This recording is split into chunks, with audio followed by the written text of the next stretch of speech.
Hey everyone, welcome to another edition of Melting Pot's Feature Artists for 2017. We're lucky enough to be joined this October by Jim Lawrie.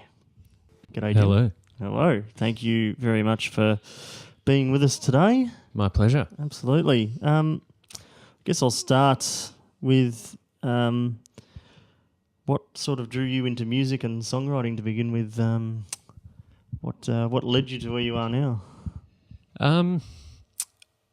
When I first started playing music, I was a drummer, and I had the opportunity to play in bands with a lot of great songwriters to begin with. Great. Straight off the bat, which is one thing I think awesome about playing drums or playing any instrument is the opportunity to do that. And over the years, I just got the itch to do the songwriting thing myself. Great. And listening to a lot of punk music got me into the vibe of wanting to say something. Sure. That makes sense. Yep. Yeah. So I started out writing a lot of kind of angsty teen punk stuff, and then moved on to the bittersweet heartbreak folk stuff that I now play. And well renowned for.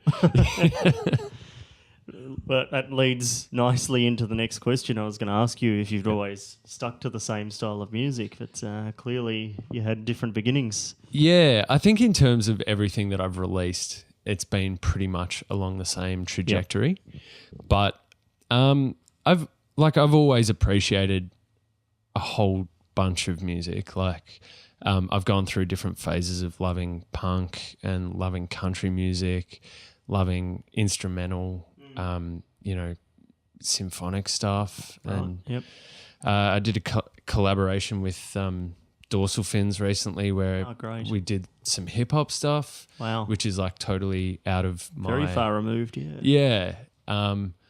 But it's something I've always appreciated and good to try. So, yeah. Yeah, from my experience too, I think the best songwriters do have that broad range of listening influences, and they're not really tied down to the specific genre that they write in. I think getting as much scope from as many places as you can certainly build up, I guess, your repertoire of what you've got to draw on as well. Yeah, definitely. And I think that all types of music have a message that needs to be conveyed.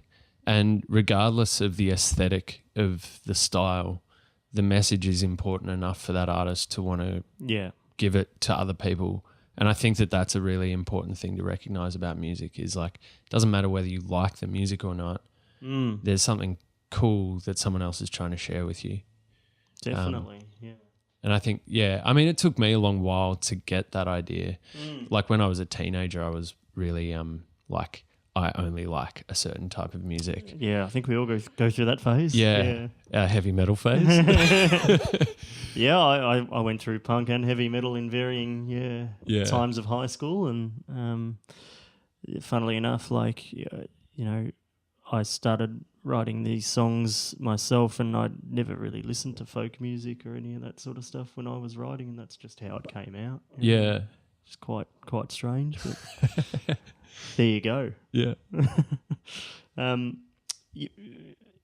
Back to your own music though, like you certainly have a unique style of vocal delivery in what you do. Is that something that you find gets noticed a lot by people maybe listening for the first time or discovering you? Yeah, I think it's a funny thing for me because it's just my voice. Like I've always sung that way. Yeah.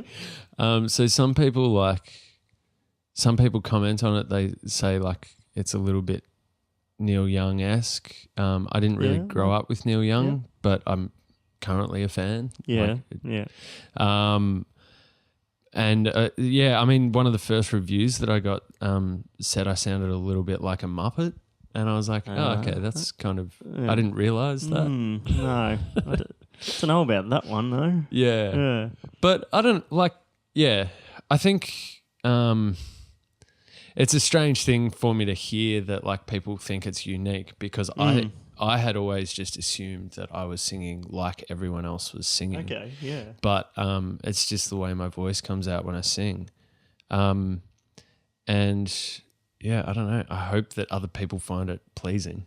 Oh, I definitely think it's a positive. It's stylistically fits in so well with what you do. So, Yeah, cheers. Yeah. Good to know. Yeah, certainly Muppet never crossed my mind. I don't know. Excellent. Don't know who's writing that sort of stuff. Yeah, well, it was a friend of mine at the time as well. A jerk. Obviously not so close anymore. You know, everyone drifts. Yeah. You've experienced some modest success with the latest release, Slacker of the Year. There's a bit of Triple J airplay and some love coming for it on Spotify.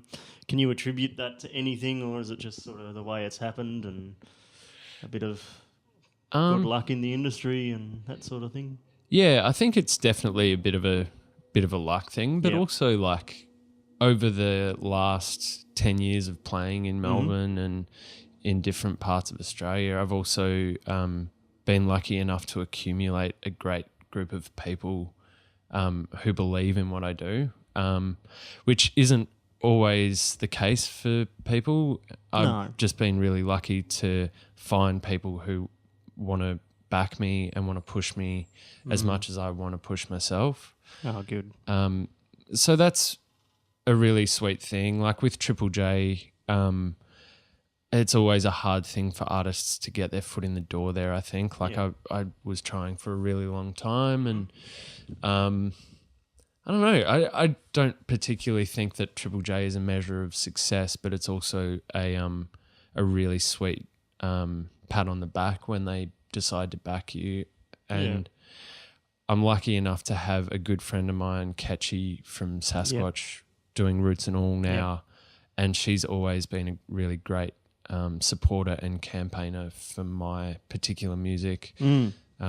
Those guys have had me on a number of tours and let me hang out with them in the studio and stuff like that. So that'd be an experience. Yeah, pretty sweet. So yeah, to have her then play me on national radio to like her audience is a real, really nice thing.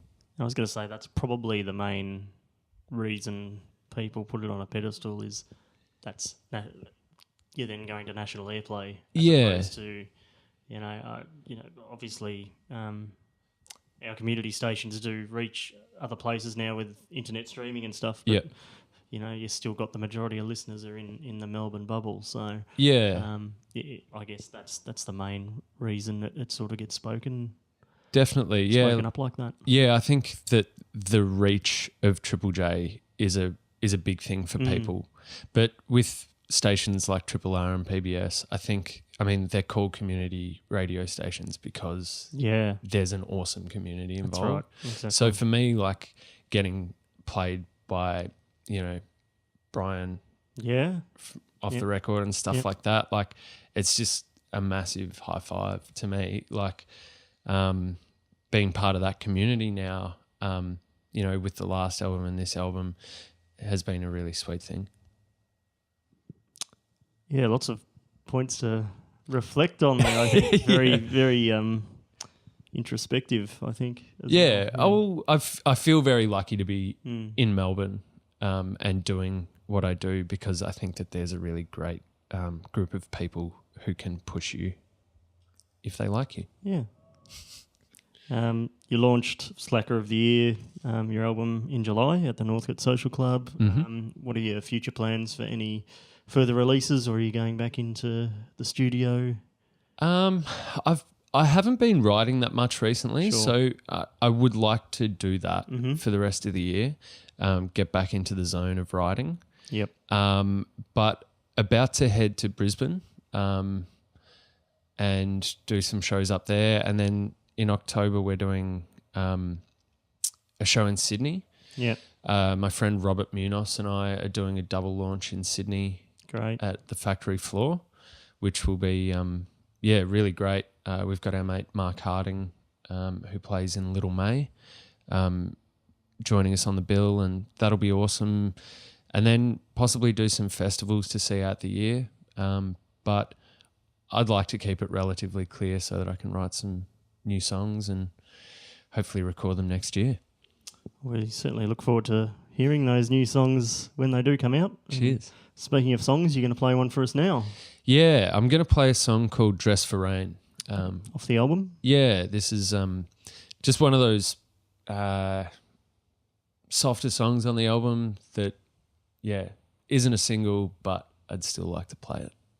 Well, guys, make sure you check out Jim Lawrie on the web and through all the socials. Thanks for joining us today, and we'll let you get set up for the song. Cheers. Thanks for having me. See you next time.